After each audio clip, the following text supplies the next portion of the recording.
हाय मुलांनो, या व्हिडिओमध्ये आपण शिकणार आहोत वर्ग समीकरण सोडवण्याचं सूत्र। वर्ग समीकरणाचं सामान्य रूप आपण शिकलो आहोत।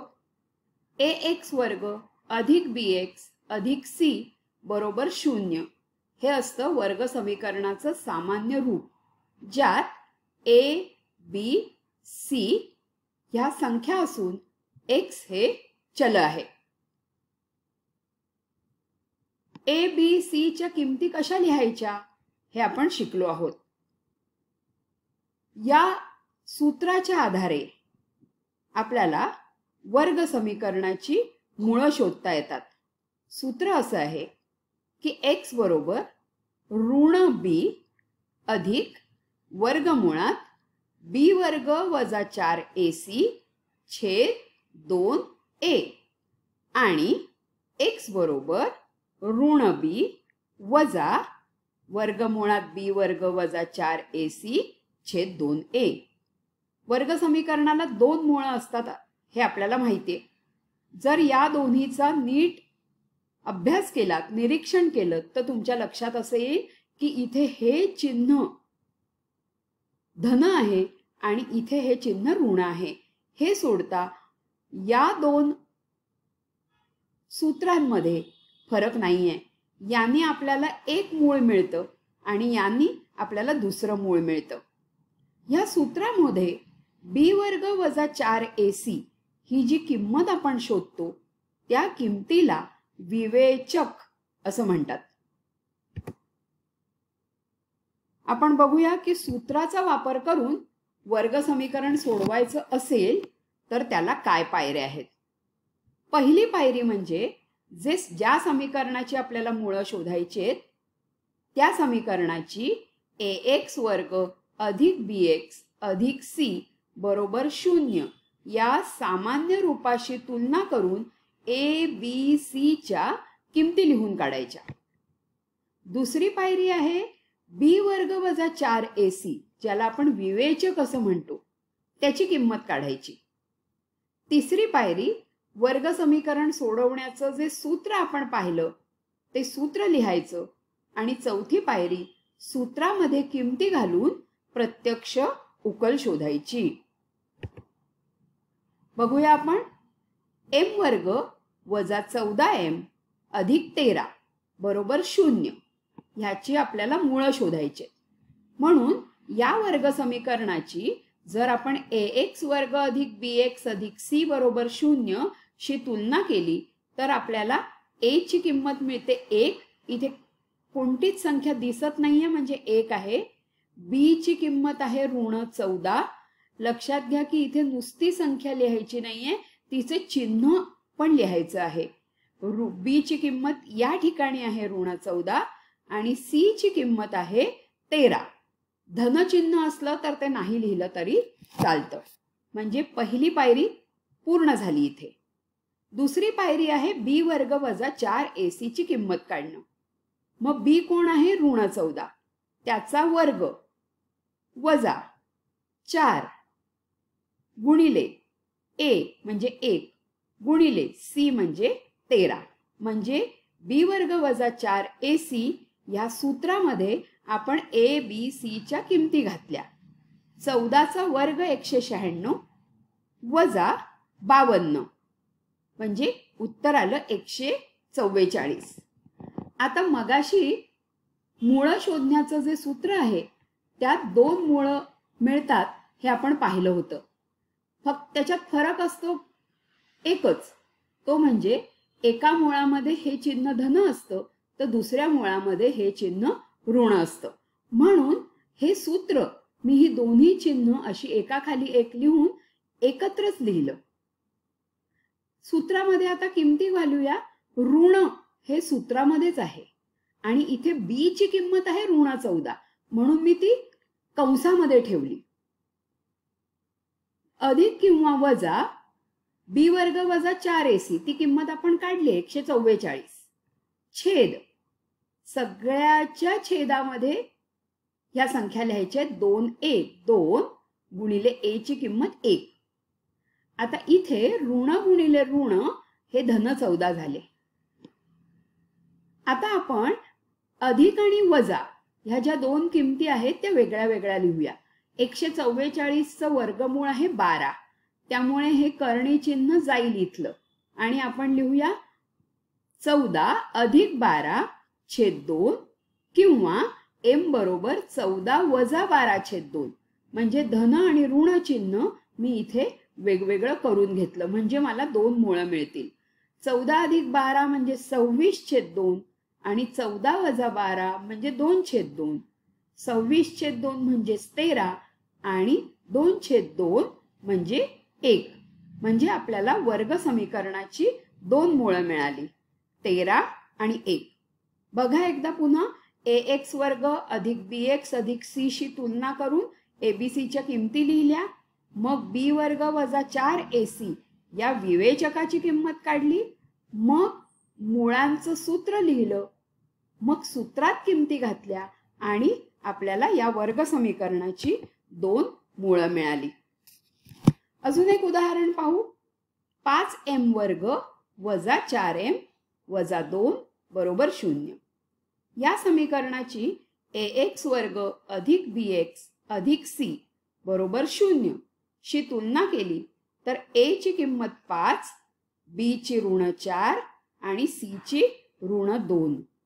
म्हणजे आपल्याला ह्या किमती चिन्हासकट लिहायच्या आहेत. आता b वर्ग वजा 4ac ची किंमत काढूया. b ची किंमत आहे ऋण 4 त्याचा वर्ग वजा 4 गुणिले a म्हणजे 5 गुणिले c म्हणजे ऋण 2. ऋण 4 चा वर्ग 16 ऋण ऋण धन 16 अधिक 40 हे उत्तर आलं 56. आता आपण वर्ग समीकरणाची मूळ शोधण्याचं हे सूत्र लिहिलं. ऋण b धन किंवा ऋण वर्गमुळात b वर्ग वजा 4ac छेद 2a. ऋण चिन्ह b ची किंमत ऋण 4 ती कंसात लिहिली. धन किंवा ऋण वर्गमुळात 56 ही किंमत आपण काढलेली आहे छेद 2 गुणिले a म्हणजे 2 गुणिले 5. मग हे आले ऋण ऋण धन 4 अधिक 2 वर्गमुळात 14 छेद 2 गुणिले 5 किंवा m ची किंमत हे धन चिन्ह आहे त्याच्याऐवजी जर वजाबाकीचे चिन्ह घातलं तर आपल्याला मिळतं 4 वजा 2 वर्गमुळात 14 छेद 2 गुणिले 5. आता इथे 2 सामायिक निघतायत ते बाहेर काढले. 4तले 2 बाहेर निघाले की हे 2 राहिले अधिक वर्गमुळात 14 छेद 2 गुणिले 5 किंवा इथून 2 सामायिक काढले तर कंसात 2 वजा वर्गमुळात 14 छेद 2 गुणिले 5. तर हे 2 आणि हे 2 छेद अंशातले 2 आणि छेदातले 2 हे जातील आणि आपल्याला 2 मूळ मिळतात. 2 अधिक वर्गमुळात 14 छेद 5 किंवा 2 वजा वर्गमुळात 14 छेद 5. आता ही जी विवेचकाची किंमत आहे त्यावरनं आपल्याला वर्ग समीकरणांची मूळ कशी असतील, मुळांचं स्वरूप कसं असेल ते ठरवता येतं. ही जी विवेचकाची किंमत आहे ती डेल्टा या चिन्हाने दर्शवतात. बघा जर b वर्ग वजा 4ac ची किंमत 0 आली तर त्या वर्ग समीकरणाची मूळं वास्तव आणि समान असतात. जर b वर्ग वजा 4ac ची किंमत ऋण आली म्हणजे 0 पेक्षा लहान आली तर त्या वर्ग समीकरणाची मूळं वास्तव नसतात. आणि जर b वर्ग वजा 4ac ची किंमत धन आली म्हणजे 0 पेक्षा मोठी आली तर त्या वर्ग समीकरणाची मूळं वास्तव आणि असमान असतात. आता जरा विचार करा. जर आपण असं म्हटलं की विवेचकाची किंमत 36 आहे तर ही जी किंमत आहे ही 0 पेक्षा लहान, मोठी किंवा समान हे बघून आपल्याला वर्ग समीकरणांच्या मुळाचं स्वरूप ठरवायचंय. आता ही किंमत 0 पेक्षा मोठी आहे त्यामुळे वर्ग समीकरणाची मूळ वास्तव व असमान आहेत. जर विवेचकाची किंमत 0 असेल तर बी वर्ग वजा 4ac बरोबर 0 किंवा समान 0, म्हणून वर्ग समीकरणाची मुळं ही वास्तव आणि समान असतात. आणि इथे बी वर्ग वजा 4ac ची किंमत 0पेक्षा लहान, कारण ऋण आहे त्यामुळे 0पेक्षा लहान आहे, म्हणून वर्ग समीकरणाची मुळं ही वास्तव नाहीत. या प्रकाराने विवेचकाच्या किमतीवरनं आपल्याला वर्ग समीकरणाच्या मुळांचं स्वरूप ठरवता येतं. उदाहरण बघूया की ह्या ठिकाणी आपल्याला एक वर्ग समीकरण दिलेलं आहे. वर्गमुळात 3m वर्ग अधिक 2 वर्गमुळात 3m अधिक वर्गमुळात 3 बरोबर 0. आता ह्या ठिकाणी ABCच्या किमती जर आपण लिहून घेतल्या तर A ची किंमत आहे वर्गमुळात 3, B ची किंमत आहे 2 वर्गमुळात 3 आणि C ची किंमत आहे वर्गमुळात 3. ह्या किमती तुम्ही लिहा.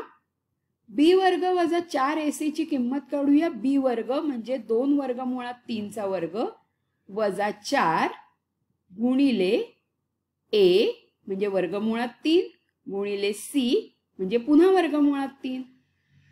आता इथे वर्गमुळात 3चा वर्ग 3 गुणिले 2चा वर्ग 4 म्हणून 4 गुणिले 3 हे आपलं हे पद आलं, वजा 4 आणि हा गुणाकार पुन्हा 3 येतो गुणिले 3 म्हणजे 12 वजा 12 उत्तर आलं 0. म्हणजेच बी वर्ग वजा 4ac ची किंमत आहे 0, म्हणून वर्ग समीकरणाची मुळं वास्तव आणि समान आहेत. हे दुसरं उदाहरण बघा. 2m वर्ग वजा 5m अधिक 7 बरोबर 0. ax वर्ग अधिक bx अधिक c बरोबर 0 अशी तुलना केली तर a ची किंमत मिळते 2, b ची किंमत मिळते -5, c ची किंमत मिळते 7. आता आपण b वर्ग वजा 4ac म्हणजे विवेचकाची किंमत काढूया. b चा वर्ग म्हणजे -5 चा वर्ग वजा 4 गुणिले a म्हणजे 2, c म्हणजे 7. -5 चा वर्ग 25 आणि हा गुणाकार आहे 4 दुणे 8, 8 7 56. 25 वजा 56 उत्तर आलं -31. ही किंमत ऋण आहे म्हणजे 0पेक्षा लहान आहे. म्हणजेच येथे बी वर्ग वजा 4ac ही किंमत 0पेक्षा लहान आहे, म्हणून येथे वर्ग समीकरणाची मुळं वास्तव संख्या नाहीत. या प्रकाराने बी वर्ग वजा 4ac ची किंमत जर वास्तव संख्या आली नाही तर आपल्याला त्याची पुढे मुळं शोधता येत नाहीत.